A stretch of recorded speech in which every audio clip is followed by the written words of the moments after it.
in my phone.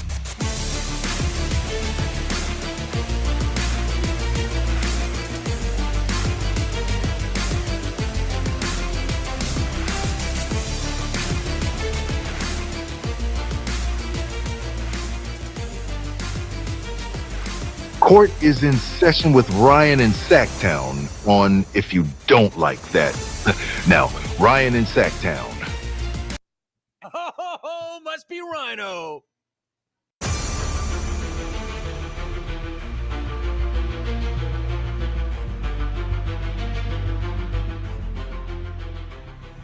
Yeah, here we go. Kicking off a triple header on If You Don't Like That. What's up, everybody? Ryan in Sacktown with you, the King's Court, brought to you by Bennett's Westside Grill. You saw at the beginning, last chance, get into the Fantasy Football League. If you want to be a part of it, it's a pick'em league. We're do nothing more but pick the games against the spread. Would love to have you in there. If you don't do it by this week, you're probably not going to have a decent shot of winning. In fact, you will have no chance of winning if you are not in the league. But happy to be with everybody here today. It's an hour show. Sean Salisbury, Grant here at 3 o'clock for Grant and Sean. And then 8 o'clock, Grant and I will be back for an open forum show. So if you want to get in on the action, now is the time. You can do it in the chat. Also, you can call the show. The link is in the chat. Also, QR code above my left shoulder will get you on the air as well. Where does everybody stand when it comes to notifications on their phones? I know some people, they like getting every notification that comes to your phone. And yes, you may notice something different about the King's Court today. If you do, put it in the chat. Before I get to it, I want to see if anybody catches on to it. But notifications, me personally, I am very picky about my notifications. I only want the important stuff. I don't let, what's up, my man? How you doing, Adam? Good to see you here. Happy to be with you, dude. You know what? I got your guy for you. There you go. We actually have some wrestling today, Adam. Believe it or not, we have some wrestling to talk about, but really quick, notifications. I don't like very many of them. It's the important stuff for me. X is one of the few, I guess, notifications that I allow to push to my phone. And right before I come on the air, and you think you're HMO, right? That would be a smart one to have pushed to your phone. Maybe your doctor sends you a message. Maybe a test result comes back. I don't know. Maybe you forgot about an appointment. Well, get a notification. Should you be worried about heart palpitations? Really? Should you be worried about heart palpitations? You are now going back to the non-push notifications, Sutter. That's all right. You guys have done great work. So appreciate all of you. In fact, I'm going to start here. And in fact, I'm going to do something I rarely do. I'm going full screen with you. The last 3 years, and I talked about DeMar DeRozan's book that he just came out with. And, he talks about mental health. He talks about battling certain things that many of us deal with on a daily basis. And the last 3 years for me, although they have been absolutely incredible, it's been an amazing ride. Never in a million years did I think that I would have a platform, let alone be working with one of the people that I grew up listening to, partially idolizing when it comes to broadcasting in Grant. But aside from that, it's been a struggle. You put on your brave face, you put your vulnerabilities out there, getting comfortable in front of the camera. That was new to me, which it doesn't bother me. But on the backside of it, I've shared my story about the pain that I was dealing with, and I realized that everybody is dealing with something, and I think it's okay to talk about these things sometimes. And so I'm going to take a couple minutes to talk about mine. I had to have 2 hip replacements last year in 2023, and there was a lot leading up to that and a lot of complications that came through that and with it. And one of those being my appearance. I was very, very insecure about my appearance, especially my teeth. I will be completely honest with you, which seems like a really minor thing, right? When a doctor says, well, these are the side effects of fixing you, or you can never walk really, or run, or play with your son like any other adult, right? So what are you going to choose? Okay, you're going to choose getting fixed, right? And so one of the side effects was medication that caused issues with dental work and everything else.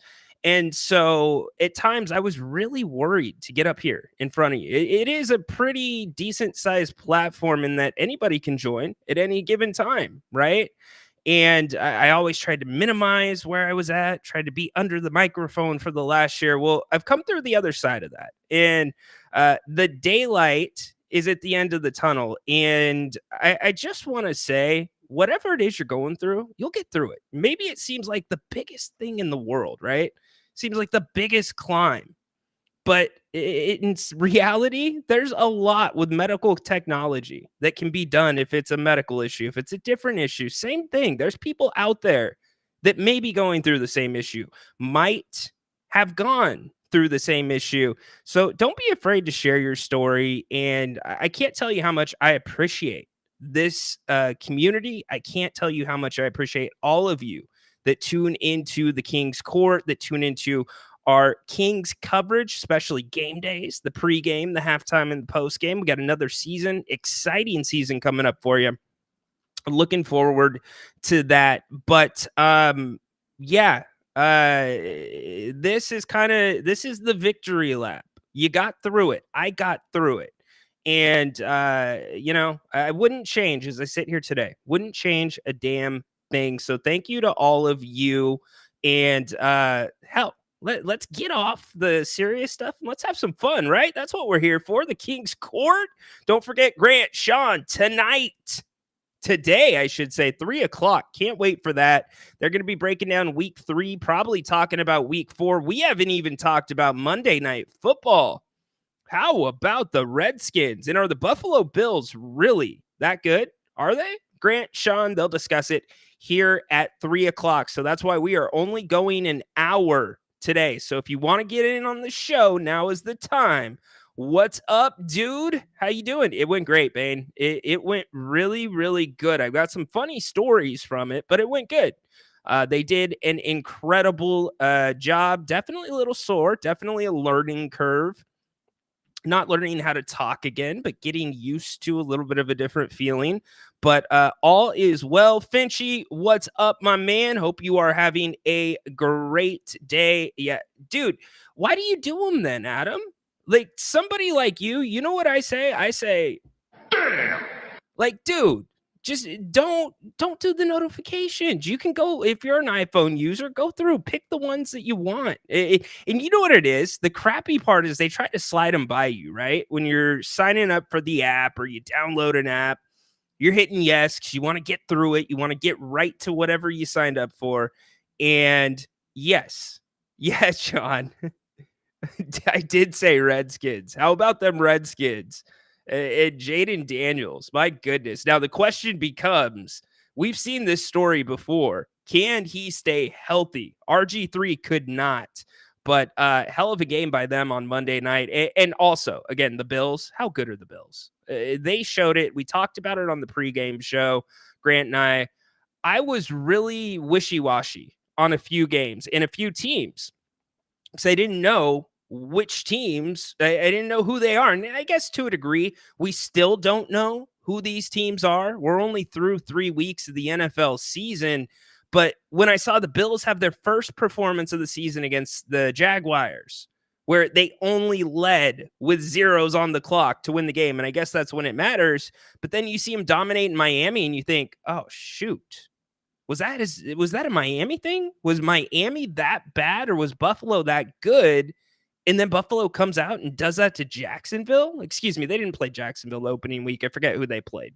Anyways, yes, hell of a team right now rolling in Buffalo. So, I have to. I'm on call 24/7. Well, okay, that's fair. If it's work, you got to have the batches.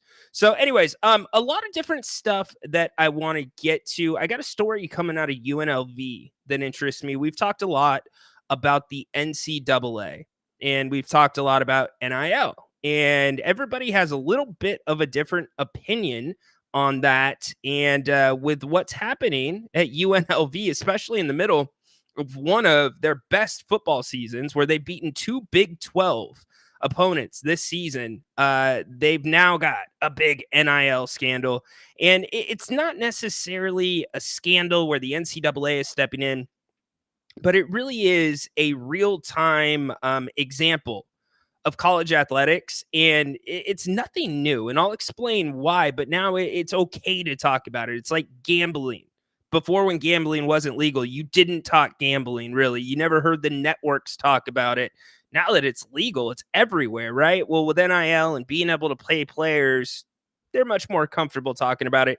Couple of quick headlines. Padres clinch a playoff spot last night on a triple play. And no, I'm not talking about the chicken wings, the Southwest egg rolls, and the pot stickers at Chili's.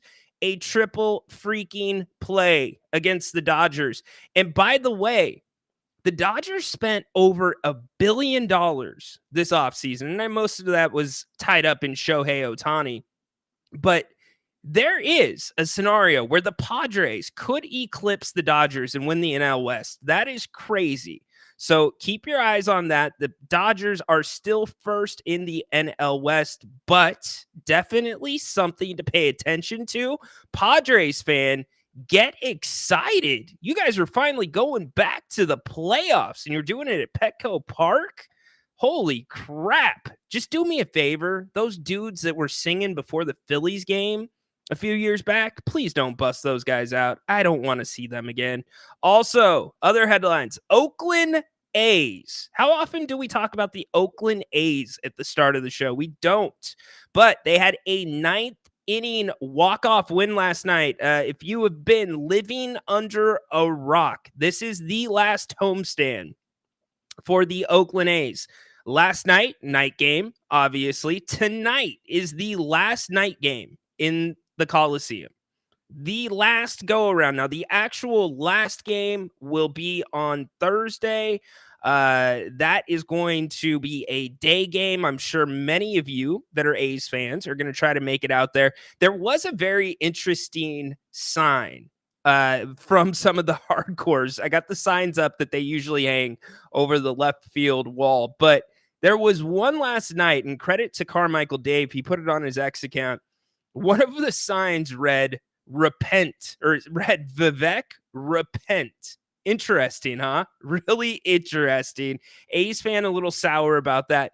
Here, this was, and I talked about Greg Papa earlier in the week, his call of the Niners game, the Niners complete breakdown in Los Angeles, and how I thought it was amazing. He did such a great job of illustrating the legitimate, it wasn't manufactured, it was legitimate frustration about the Niners collapse. And this was Greg Papa this morning talking about his experience last night, which for him was his last experience at the Oakland Coliseum.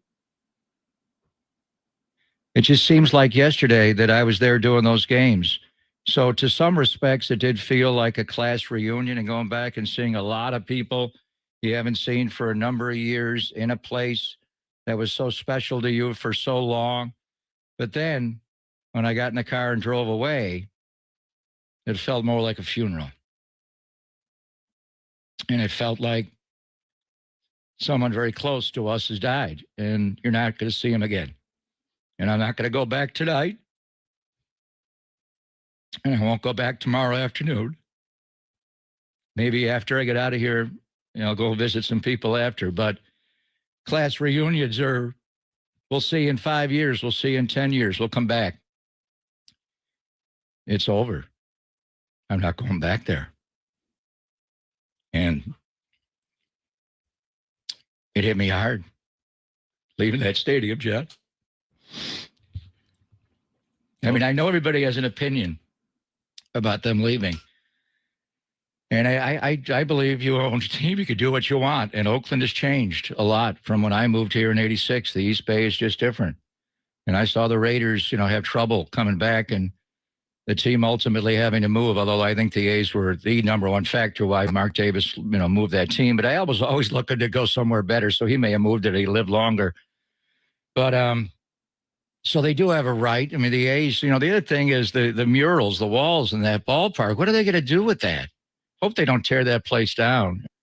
It's just when you pull away from there and you're all going to feel it, whether you go tonight for the final time or tomorrow afternoon for the final time, it's going to hit you hard. It hit me. It was partly, wow, I haven't seen so many faces. And look, just the views that I had when I looked out on the field from the booth, it reminded me so much of when I was watching A's games. I turned back the other way and it reminded me when I was with Coach Flores and Jim Plunkett on each side doing a Raiders Open. So there was just moments that came back to all of it. But the one that hit me the hardest is when you pulled out of the F lot, got on the highway and pulled away.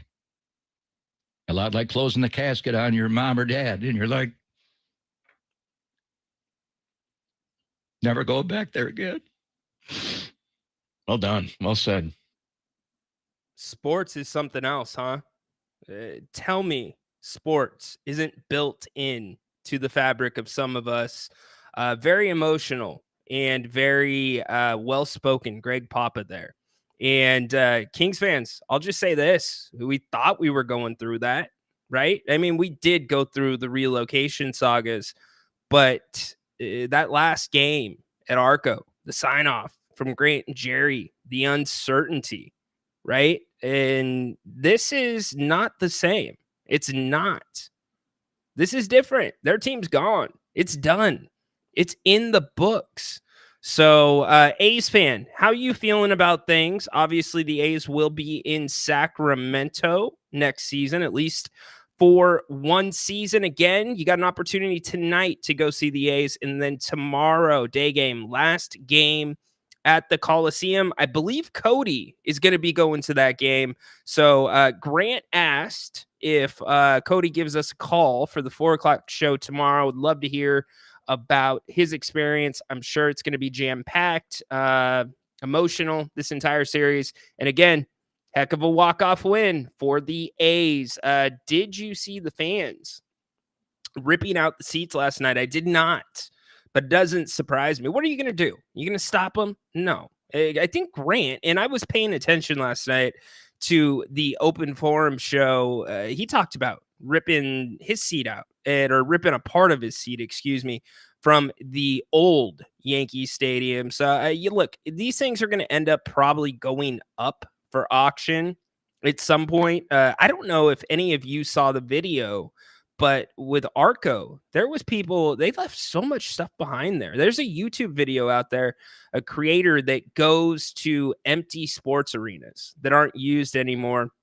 Somehow, I don't know why the owners give him access. They get access, and same kind of thing. People taking things, etc. But no, does not surprise me. There's some hardcores out there with A's fans. Look at the left field team that's out there in the stands. Every single Adam, you want an A's seat? What are you gonna do with an A's seat, dude? Get out of here. Get out of here, Adam. But no, it's gonna be hard for some of them. And look, it stinks. I understand both sides of the argument. I know I'm supposed to have an opinion on this. I don't. I really don't about the A's coming to Sacramento, other than the fact that it is good for the city of Sacramento for a year. It is good for the city. You can't argue that. Now, we can have a much bigger debate when it comes to the dynamics and, well, let's see what John Fisher does with ticket prices at Rayleigh Field. That's going to be something of its own. Rayleigh Field, Sutter Health Park. Remember, Sutter, hit me with that notification. Should I have heart palpitations? Come on, Sutter. Damn. All right, another headline that I want to get to really quick before we talk UNLV, talk NFL, we talk Christian McCaffrey. Anybody else have Christian McCaffrey on their fantasy football team? Anybody else? Yeah, I do. Remember, this is why I don't do fantasy. Anyways, back to the story at hand. Vlade Divac, we've been talking, or some have been talking about some comments he made to an overseas publication about drafting Luka. There was a call last night on Open Forum addressing as much. And I want to clear the record. In fact, I'm going to read verbatim, and Grant summarized this perfectly. And the tail end of it is interesting to me. And I want to get your takes on how you feel about the tail end of his quote. But here's what Vlade said. At that position, I already had De'Aaron Fox, who I had drafted earlier, or a year earlier. At that time, I believe Fox was a player who could become a franchise star in the coming years. Time will tell if I was wrong. As things stand now, it seems I was, but I still have faith in Fox having a great career. Let me read that back because I read that weird at the end. I want you to get the full effect of this. As things stand now, it seems I was, saying he was wrong about Fox being a franchise player, but I still have faith in Fox having a great career. So let's clear the record there. I've said it many times. I said it Monday on the show. Vlade has said it was because Fox was here. Those two probably could not play together. You can go read his full comments. You can find it online if you want to check them out. There's some more talk about Luka and matchups and Kyrie, etc. But the tail end of that is interesting. I believed Fox was a player who could become a franchise star in the coming years. Time will tell if I was wrong. As things stand now, it seems I was. Interesting, right? So where do you come out on that? Where should De'Aaron Fox come out on that? And then he ends it with, but I still have faith in Fox having a great career. So look, Grant said it too. There were a lot of dynamics at play in that draft. Other teams passed on Luka as well. Yeah, who knows what the Kings would look like today with Luka? I can promise you this: Fox would not be on the team. But what does the other makeup look? You have to look at the contracts back then. So I'm not going to go deep into it. We could do 5 hours on the topic. In fact, Kings fan could do probably 24 hours straight on the topic. But really interesting quote from Vlade Divac there. Joel chiming in. Let's see. I hope they stay in Sacramento. Joel, it's going to be a long shot, my man. It's going to be a real long shot for them to stay in Sacramento. Just the facilities alone. And there's some really good reporting going on right now about the situation with the A's, MLB Players Association. Make sure that you go check that out. Grant's talked about it a few times, but as it sits right now, there's no way. In summer and baseball in summer in Sacramento, with the heat and the fact that they want to do the artificial turf, you're going to bake. Listen to some of these college football games that you saw over the weekend or listened to over the weekend when they're talking about temperatures on the field versus the actual temperature. Some of them were as high as 125, 140. There's no way. There's no way. So I'm not saying it's impossible. Nothing is impossible, but it's going to be hard. Enjoy it, though, for the year that you have it. That's what I would say. Look, you're going to get a unique opportunity to who does well. Kyrie Irving plays well with Luka. Kyrie plays pretty damn well with Luka as of right now. So anyways, getting back to your comment, though, and talking about the A's, Joel, enjoy this year or this next year with the A's, because you're going to have the opportunity to see Major League Baseball teams, stars, in an intimate environment, an environment unlike any other in Major League Baseball, at least through next year. So it's going to be a good chance to see some of the big names. Who knows? Maybe the A's, most likely. I can almost guarantee they probably will not make a run, because what would make you think they will make a run next year? Not because they're in Sacramento. It's not going to be the fan support. But you're going to have people, and here's the other thing. This is going to become next year, it's going to be a destination for other teams and other fans of other teams coming here to Sacramento, simply for the fact that it is going to be a spring training environment. It's a spring training ballpark holding Major League Baseball games. So I would say have fun with it. Try to catch a game if you can afford it. Jeff Fisher's new best friend, and he doesn't even know it yet. Dennis, yeah, I don't think so, my man. It is really up in the air. The only thing guaranteed is 2025. Now, the one thing that this certainly does help out is the Sawyer downtown. You would assume it makes sense. It's the nicest hotel in that area, number one, in my opinion. But number two, with Vivek and the River Cats, Vivek has a $2.6 million condo at the top of the Sawyer.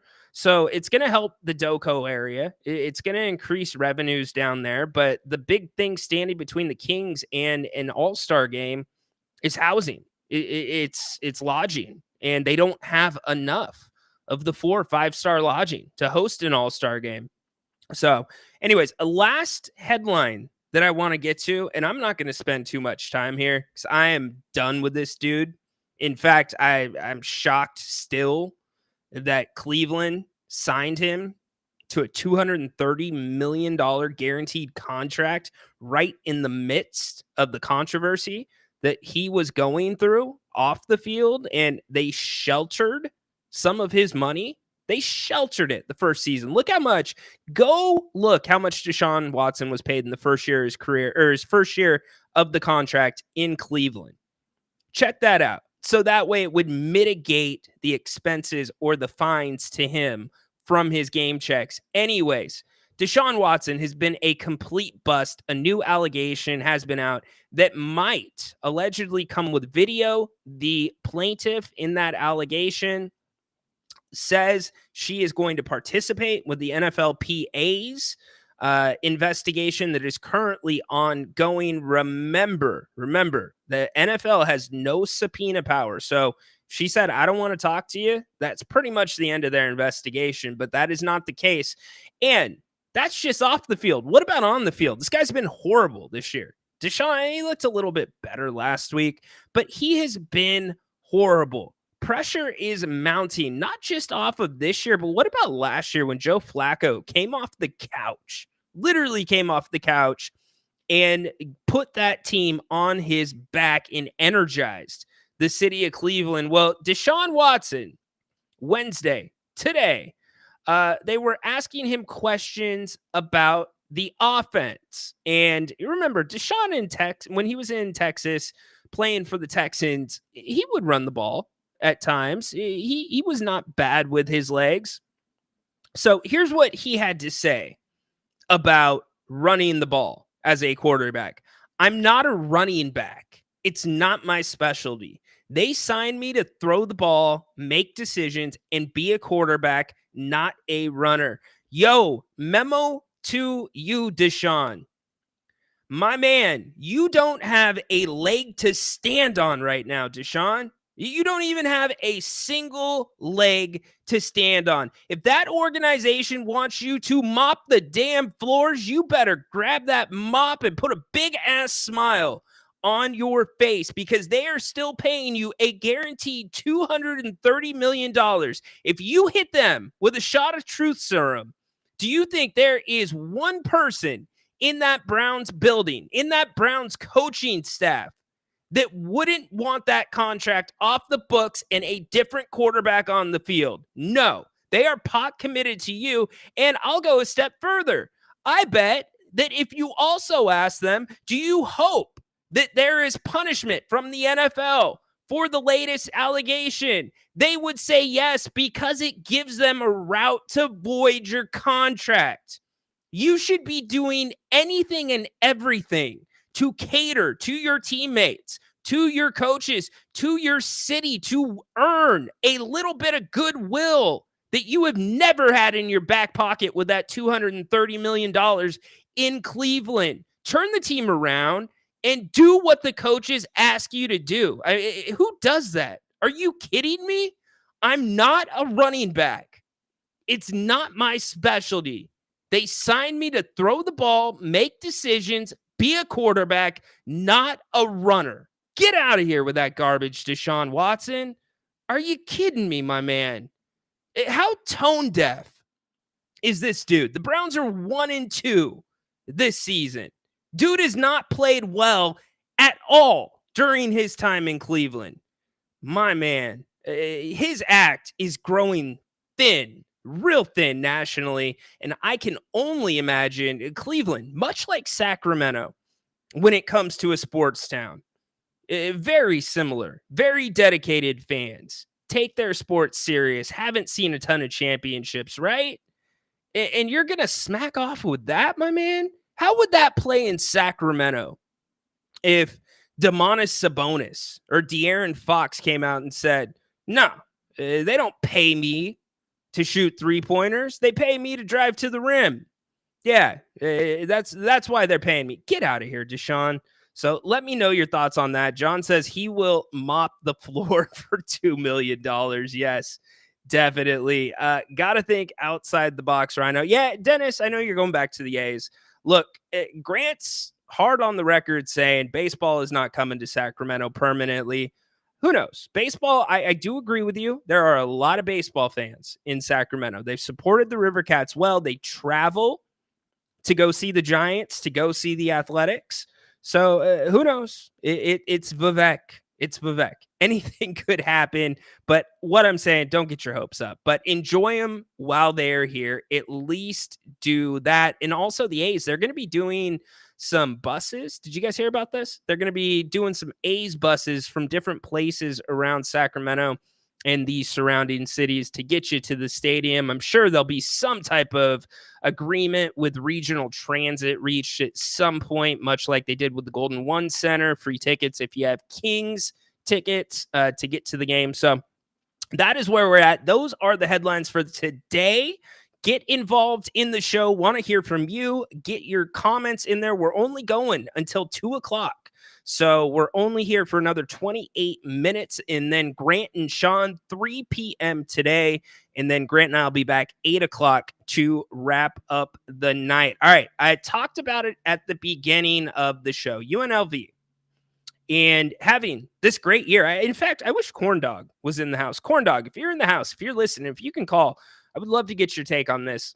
I have made it very clear I am not a fan of the NCAA. What does the NCAA do anymore besides, you know, the NCAA really, for all intents and purposes, they're like a property manager. That's what they are. They negotiate the deals, right, with the TV networks for March Madness, for the college football playoff, and then they divvy the money out to the schools. That's really the only thing the NCAA does because they're a joke when it comes to enforcement. We've talked about before NIL was legal, the different things that would be violations and the millions and millions of dollars that would be spent on these investigations over peanut butter for bagels. Yeah, peanut butter for bagels. Come on, peanut butter. What are we talking about here? We're not talking about cream cheese. We're not talking about lox. We're talking about peanut butter. Yes, that was an NCAA violation. That was deemed a violation. Now, earlier this year, we talked about Florida. They had a player disenroll from the school, transfer from the school because he was promised NIL money for signing with Florida. Now, the NCAA right now in this ambiguous time where it's kind of the Wild West because you don't know what's going to happen with Congress in the NCAA. Are they finally going to deem that the NCAA violates antitrust laws? You got that looming. You've got really only one firm rule on NIL that you cannot pay a player to come to the school. If you are the school, you cannot say, hey, we're going to give you $10 million. 10 million big ones if you sign with us. You can't do that. There can't be an explicit conversation of that manner to bring a player to the school. Well, An ex-Florida player alleges that is what happened. He is now suing the University of Florida for the money that he was promised, right? But here's the one thing that you can do. What's funny enough is you can say, hey, we have an NIL commitment lined up for you to the tune of $2 million. Many of these schools have funds. It's an NIL fund. In fact, Oklahoma State is wearing a QR code on the back of their helmets this season that goes to their NIL fund, and that can be divvied up amongst the athletes when it comes to athlete commitments, etc. once you are in the program.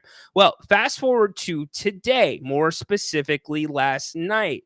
UNLV's quarterback Matthew Sluka, who led them to wins over Kansas, over Houston, has now announced he is transferring mid-season. He is disenrolling from UNLV in the middle of the season because an assistant coach made a verbal commitment of $100,000 for Matthew to sign with the UNLV. Now, super calculated here on Matthew's part because Matthew is still eligible to redshirt this year.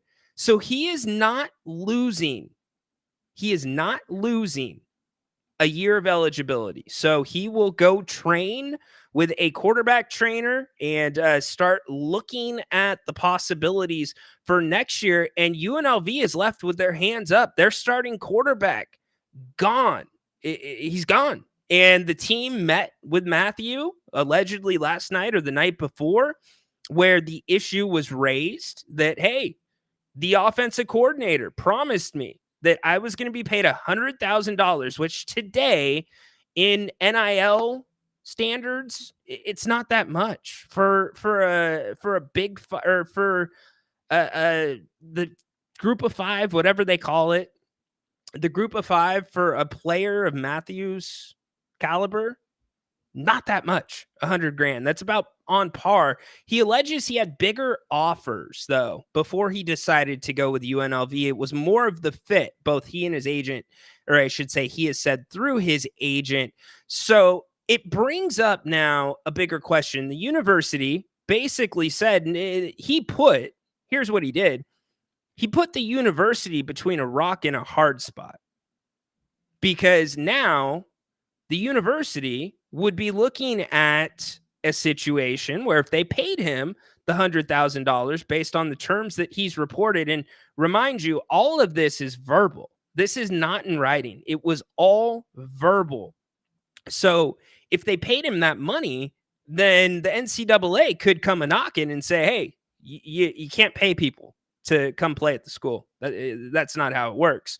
So he put his foot down, because UNLV said they were not aware. They went to the NIL fund, the people that manage it. Nobody was aware of the situation, and they said that they could not pay it. So it's UNLV. It is what it is. Why does it matter to us, Rhino? Why are we talking about it in Sacramento? Well, we're talking about it because it's the bigger issue at play right now. Think about this. I likened this a couple of months ago. The NCAA in violations before NIL, when Grant and I were talking about it, I likened it to teams or you in your car when you're driving down I-5 or 99 and the speed limit 65 and you're going 70. Most times cops aren't going to pull you over, right? You're only going 5 above. Now you're still breaking the law, but you're probably not getting a ticket for that, right?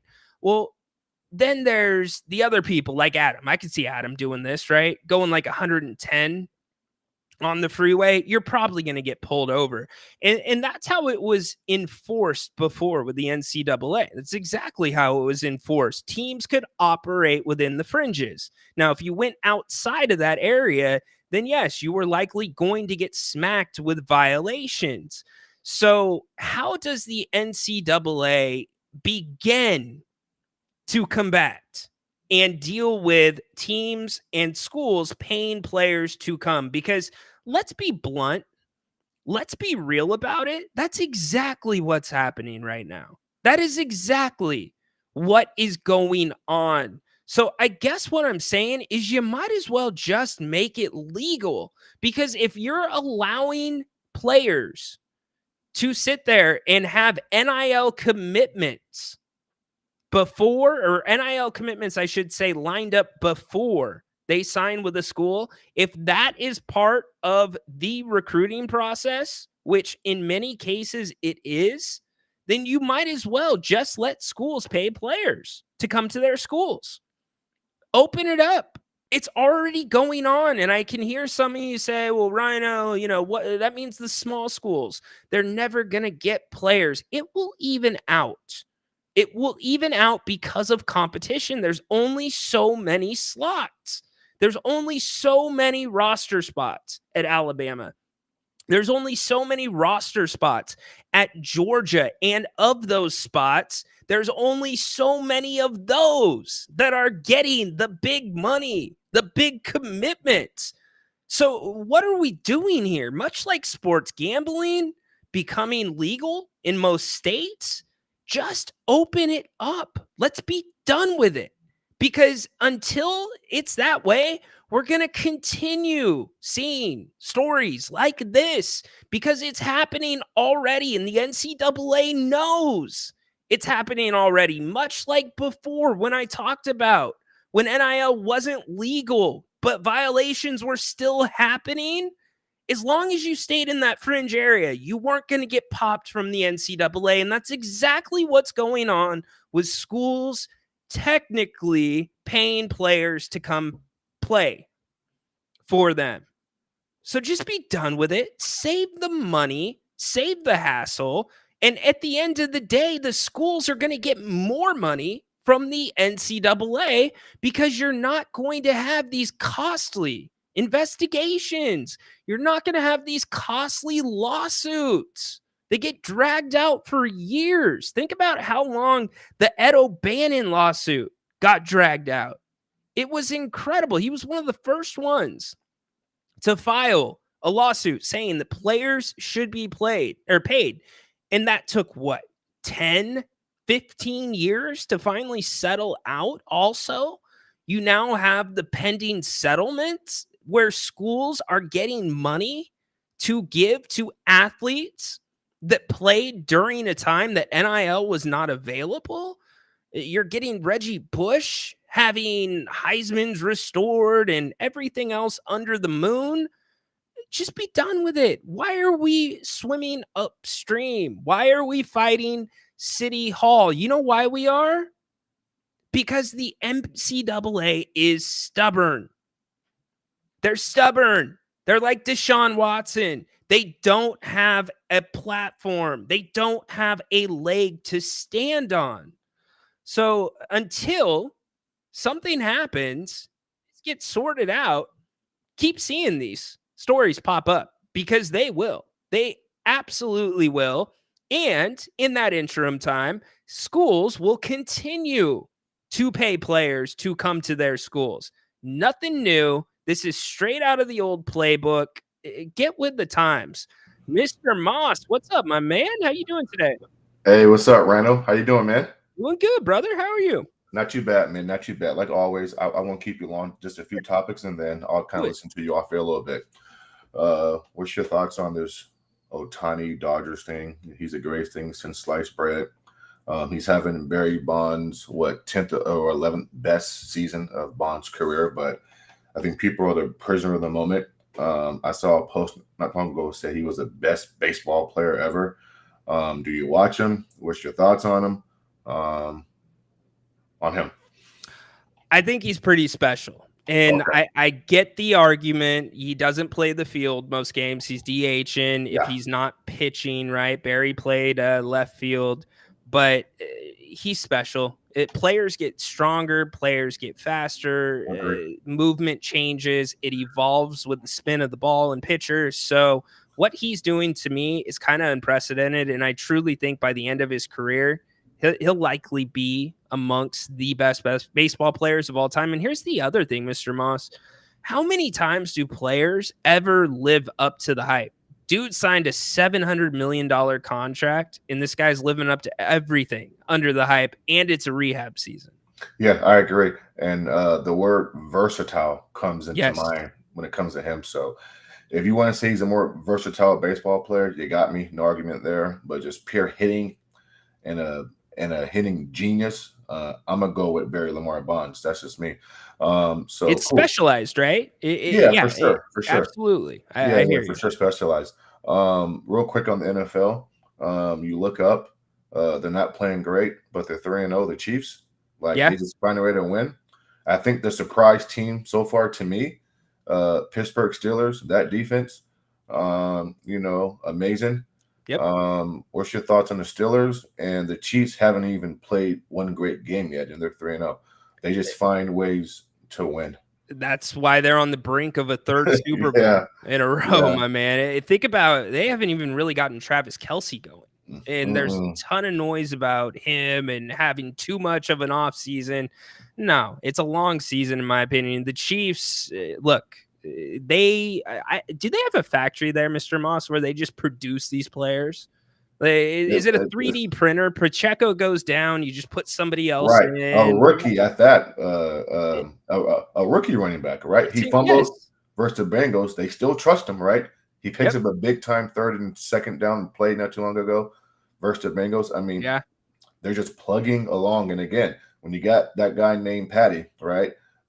You're gonna have a chance, right? So 100%. 100%. What's The your thoughts on the Steelers? Yeah, look, the way the Steelers are playing right now, it translates. It translates to when football matters. They're amazing on defense. They beat you at the line of scrimmage. Justin Fields is doing enough to not lose the games and not enough to win it on his own, but the team's winning games as a team, and that's all that matters.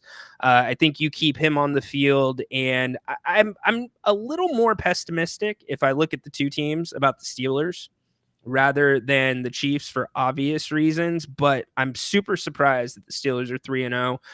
Here, I'm going to ask you a question now, because my surprise team is the Green Bay Packers. I have been so impressed with what they've done without Jordan Love. That first game against Philly, they looked great. What do you think about them? Well, for me, coming to the season was their O-line. Could they protect Love? Could they give him time to go back there, drop back and throw?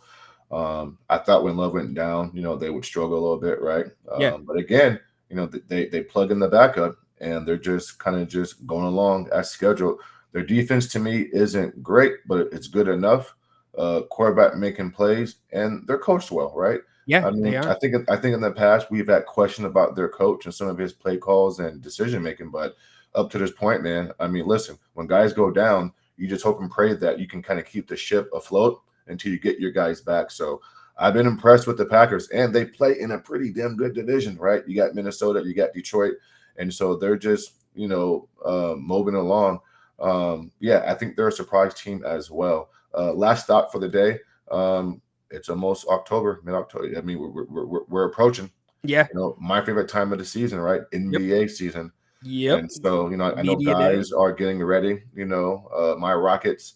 I was down in Fresno maybe a month ago. Yep. And Paul George, Jalen Green, were down there playing in the programs, just hanging out. Love right? it. Yeah. And he had a exclusive all team meeting down in LA. Jalen did with the Rockets. And so he's trying to be a better leader. Still hasn't got paid yet. Sagoon hasn't got paid yet. Yep. And so the Rockets have good. They're one of those teams where either they're going to play well and they should be in the mix, or are they a playing team? I mean, you haven't talked much Rockets on this show, but that's my squad.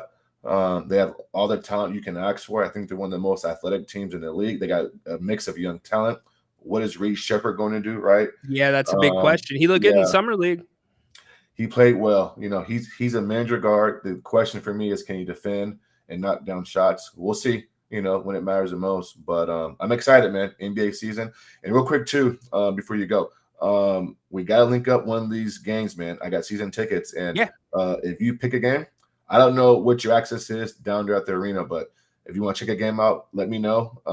I'm like 3-4 rows from the floor. We upgraded from last season. Nice. And we'll chat behind the scenes, man. But yeah, man. So let's definitely catch a game, and we'll pick one. All right, let's do it. Yes, I'm sir. all in. I'm gonna ask you a quick question before you go. Yeah. How important is Van Vliet to what the Rockets are building, especially with his contract? Well, remember this last year was a team option, and so I think he's important because he's a mentor for Jalen. Now Reed. Some of our young guys, and he's a guy that Ime can trust. Right? He's been there. He's done that, and the proof's in the pudding, Rhino. He played damn near 36 plus minutes last year, right? Ime trust him. Yeah. He didn't shoot it well from a field goal percentage wise, but he's a guy who is pesky on defense. You can trust him. He's going to get you a good shot in offense, right? For the most part. So yeah, I mean, he's a veteran guy that he's going to lean on a lot, but I kind of, I would have to say that at some point, I don't think Houston picks up his team option. Probably not. Yeah. So, I mean, he's there to mentor Jalen, mentor some of these young guys, but to answer your question directly, he's vital. I mean, he's a guy who you can lean on. And just real quick, too, since you asked the question, last year, Ime was benching Jalen in some fourth quarters, and you can tell Jalen's attitude wasn't the best. Yeah. But when Sagoon went down here in Sacramento with that ankle/leg injury, Jalen took off, right? Averaged under 30 for the last month of the season. Yep. And so, Fred needs to get in his head again and get him to stay consistent, right? Don't wait until the last month of the season to get going, Jalen. Like, come on, listen, stay in kill mode. Like, kill or be killed. So he's important, man. So we'll see. Amen, dude. I love hearing from you. Good to see you. We'll link up for sure. Good yes, stuff. Sir. Yes, sir. All right, man. Have a good one. You too. Mr. Moss, killing it. Killing it on the King's Court. That's how you do it. Get in. Talk some sports.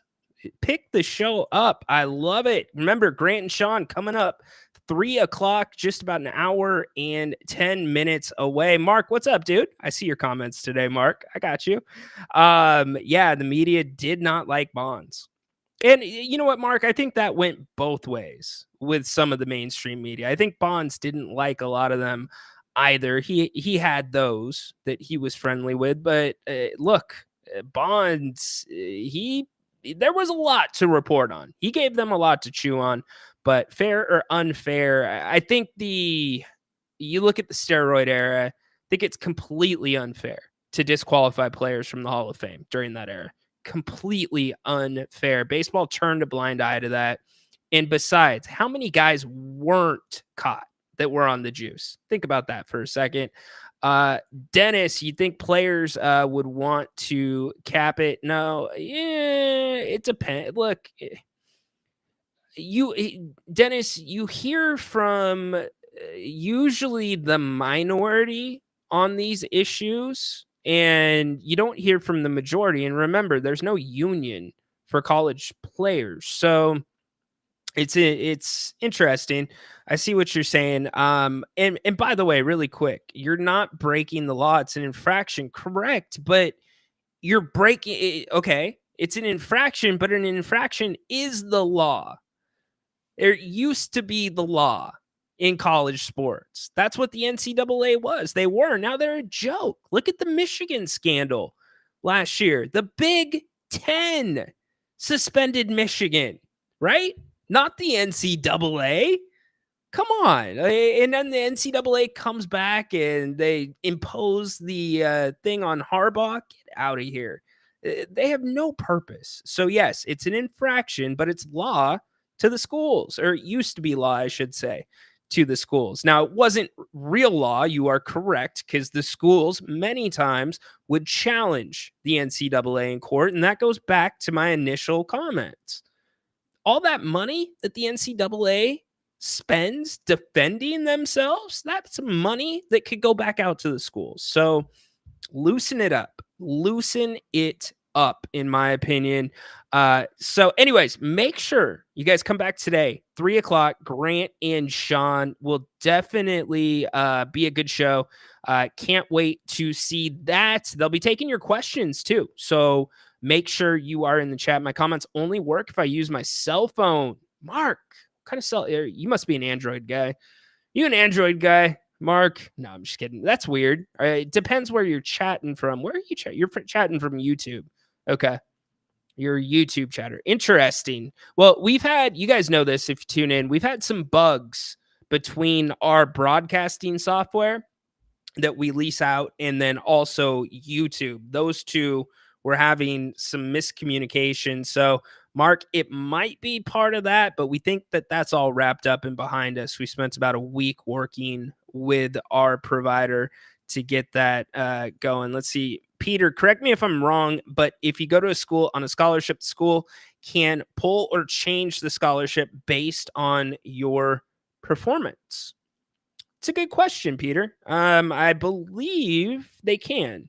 I don't know off the top of my head. I was not a scholarship player. Could they pull a scholarship? You know what? I'll answer that on the audio of the King's Court. So make sure that you are. It's a very good point, though. And to your point, again, talking about operating in the fringes here, it was commonplace for players that were on full scholarships to also qualify for all of those same grants that maybe some of you went to school on. If you came from a lower income bracket and there was additional funding that could be available to you at the city, county, state level, federal level, players would still be able to qualify for those same things. So a lot of people don't realize players would double dip. You'd be on a full scholarship and technically having everything paid for. And I think it was, I want to say his name's Sean. He also went to SDSU, and he called and said, look, I was on a full scholarship and I was looking for dimes on the street so I could get a burger at McDonald's. Damn. Not cool, right? Like I'm not one of those people that's like, you're on a scholarship, you're getting a free education. What's the value of that? You also need to factor in their college students.